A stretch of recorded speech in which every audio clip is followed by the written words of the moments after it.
সবাইকে good afternoon. আজকের বিষয়বস্তুটা বলার আগে কয়েকটা জিনিস বা কয়েকটা কথা বলে নিতে চাই। সেটা হলো,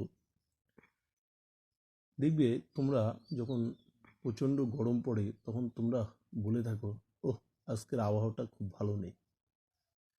তো এই আবহাওয়া জিনিসটা কি এবং আবহাওয়াতে কি কি থাকে, এগুলোই হলো আজকে আমাদের আলোচনার বিষয়। তো আজকের আলোচনার বিষয় হলো আবহাওয়া বা ওয়েদার এবং জলবায়ু বা ক্লাইমেট, ওয়েদার অ্যান্ড ক্লাইমেট। তাহলে হোয়াট ইজ ওয়েদার বা আবহাওয়া কি? আবহাওয়া বলতে কোনো একটি নির্দিষ্ট স্থানের নির্দিষ্ট সময়ের বায়ুর উষ্ণতা বা টেম্পারেচার, হিউমিডিটি বা আর্দ্রতা, এয়ার প্রেশার বা বায়ুর চাপ, মেঘাচ্ছন্নতা এর অবস্থাকে বোঝায়। দিনের বিভিন্ন সময়ে আবহাওয়া বদলাতে পারে, আবার কখনো অল্প সময়ের মধ্যে আবহাওয়া বদলাতে পারে। জল এরপর হলো জলবায়ু বা ক্লাইমেট কি? কোনো একটি অঞ্চলের প্রায় 30 থেকে 35 ইয়ার্সের আবহাওয়ার গড় অবস্থা হলো ওই অঞ্চলের জলবায়ু। কোনো অঞ্চলের জলবায়ু বছরের পর বছর প্রায় একই রকমই থাকে। যদি বলি যে আমাদের ওয়েস্ট বেঙ্গলের জলবায়ু কী ধরনের, না, ওয়েস্ট বেঙ্গল বা পশ্চিমবঙ্গের জলবায়ু ক্রান্তীয় মৌসুমী প্রকৃতির। এরপরে আমাদের আলোচনার বিষয় হলো আবহাওয়া ও জলবায়ুর প্রধান উপাদানগুলি, components of climate and weather. আবহাওয়া ও জলবায়ুর উপাদানগুলির মধ্যে প্রথম যেটা নিয়ে আলোচনা করব সেটা হলো টেম্পারেচার বা উষ্ণতা। কি না, সূর্যরশ্মির 200 কোটি ভাগের 1 ভাগ মাত্র পৃথিবীতে এসে পৌঁছায়। তোমরা ডায়াগ্রামটা যদি লক্ষ্য করো তাহলে দেখতে পারবে, ভালো করে বুঝতে পারবে। একে বলে ইনসোলেশন বা ইনকামিং সোলার রেডিয়েশন বা আগত সৌর বিকিরণ। আগত সৌর বিকিরণকে আমরা যদি 100% ধরি, তার মধ্যে মাত্র 51% সরাসরি ভূপৃষ্ঠকে উত্তপ্ত করে, তাই একে বলে কার্যকরী সৌর বিকিরণ। বাকি 49%-এর মধ্যে 35% মহাশূন্যে ফিরে যায়, একে বলে অ্যালবেডো। যদি তোমাদের প্রশ্ন আসে অ্যালবেডোর পরিমাণ কত, তাহলে উত্তর হবে 35%। বাকি 40% বায়ুমণ্ডলের বিভিন্ন গ্যাস, জলীয় বাষ্প, ধূলিকণা দ্বারা শোষিত হয়।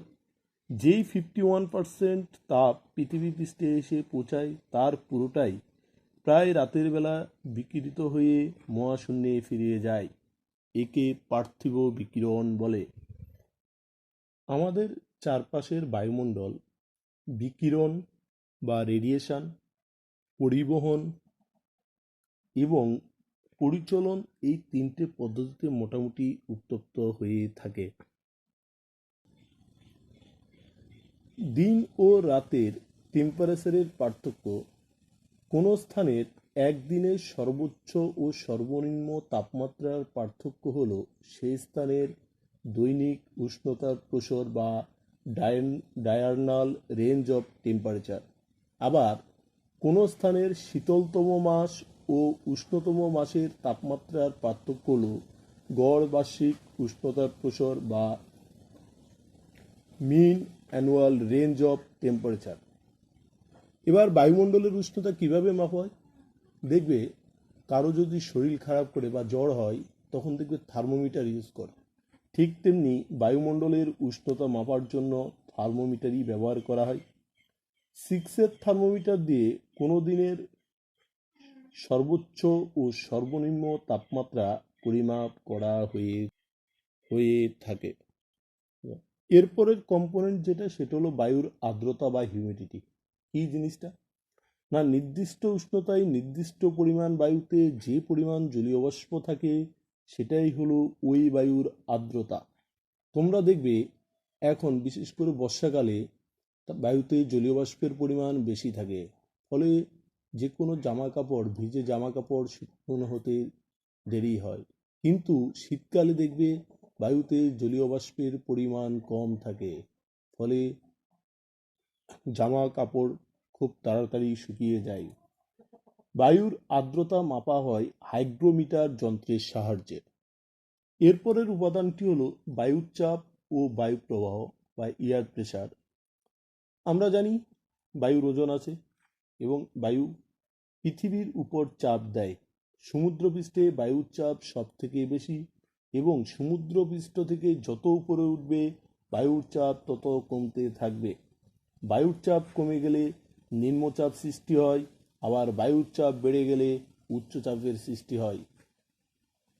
বায়ুর চাপ মাপা হয় 14 ব্যারোমিটার যন্ত্র দিয়ে। ভূপৃষ্ঠের সমান্তরালে বায়ুর প্রবাহ হলো বায়ু প্রবাহ। বায়ু সব জায়গায় চাপ সমান রাখার জন্য উচ্চচাপ বা হাই প্রেশার অঞ্চল থেকে লো প্রেশার বা নিম্নচাপ অঞ্চলের দিকে প্রবাহিত হয়। বায়ু প্রবাহের দিক বা ডাইরেকশন অফ উইন্ড মাপা হয় উইন্ড ভেন বা বাত পতাকা দিয়ে এবং উইন্ড স্পিড বা বায়ুর গতিবেগ মাপা হয় অ্যানিমোমিটার যন্ত্র দিয়ে। এরপরের যে উপাদানটি নিয়ে আমরা আলোচনা করব সেটা হলো মেঘাচ্ছন্নতা বা ক্লাউড কভার এবং রেনফল বা বৃষ্টিপাত।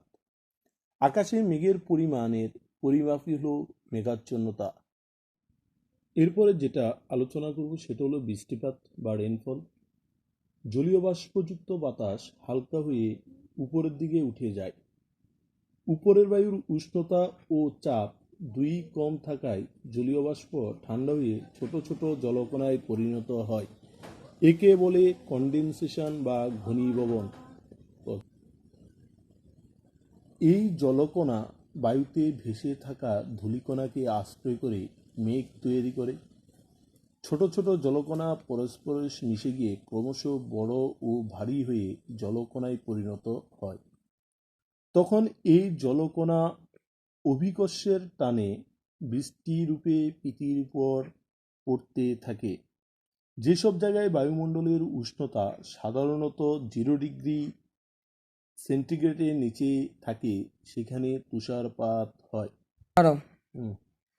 বৃষ্টিপাতের পরিমাণ মাপা হয় রেন গজ যন্ত্রের সাহায্যে। এরপরে আমাদের আলোচনার বিষয় হলো সমষ্ণ রেখা বা আইসোথার্ম।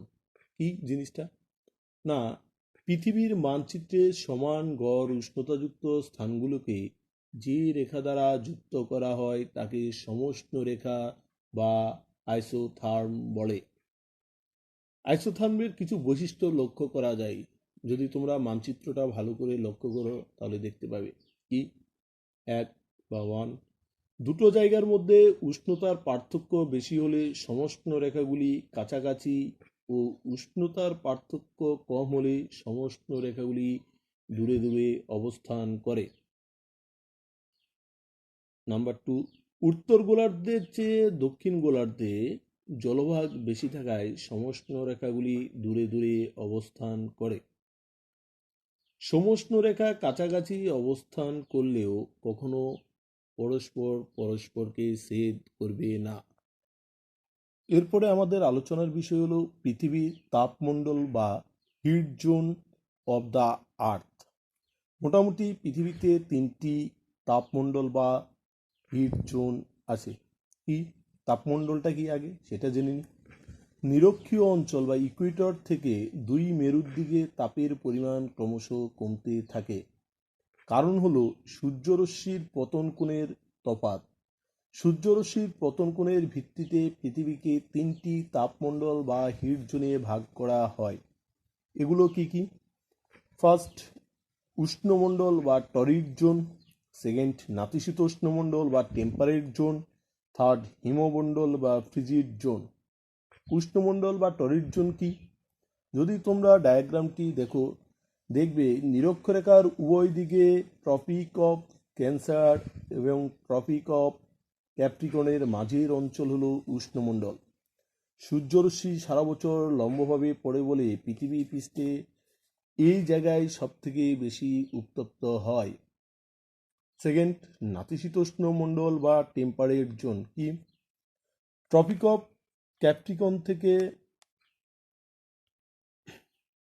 আন্টার্কটিক সার্কেল এবং ট্রপিক অফ ক্যান্সার থেকে আর্কটিক সার্কেল পর্যন্ত এই মাঝের অংশে হলো নাতিশীতোষ্ণ মণ্ডল। এইখানে সূর্যরশ্মি তীর্যকভাবে পড়ায় এই অঞ্চল উষ্ণমণ্ডলের তুলনায় কম উত্তপ্ত হয়। থার্ড, হিমমণ্ডল বা ফ্রিজিড জোন। সুমেরু বৃত্ত থেকে উত্তর মেরু এবং কুমেরু বৃত্ত থেকে দক্ষিণ মেরুর মাঝের অংশ হলো এই হিমমণ্ডল। সূর্যরশ্মি সারা বছর বেশি তীর্যকভাবে পড়ায় এই অঞ্চল সব থেকে কম উত্তপ্ত হয় এবং সারা বছর ধরে বেশ ঠান্ডা থাকে এই অঞ্চল। এই হলো আজকের আমাদের মূল বিষয়বস্তু। তো তোমাদের হোমওয়ার্ক যেটা থাকবে সেটা হলো আজকে দুটো প্রশ্ন দেয়া থাকবে। এক নম্বর হলো discuss the role of climate on our daily life. আমাদের দৈনন্দিন জীবনে জলবায়ুর প্রভাব আলোচনা করো। 2 নম্বর হলো difference between weather and climate, অর্থাৎ আবহাওয়া এবং জলবায়ুর মধ্যে পার্থক্য আলোচনা করো। আশা করি সবাই বুঝতে পেরেছো। বাড়িতে থাকো, সুস্থ থাকো। ধন্যবাদ।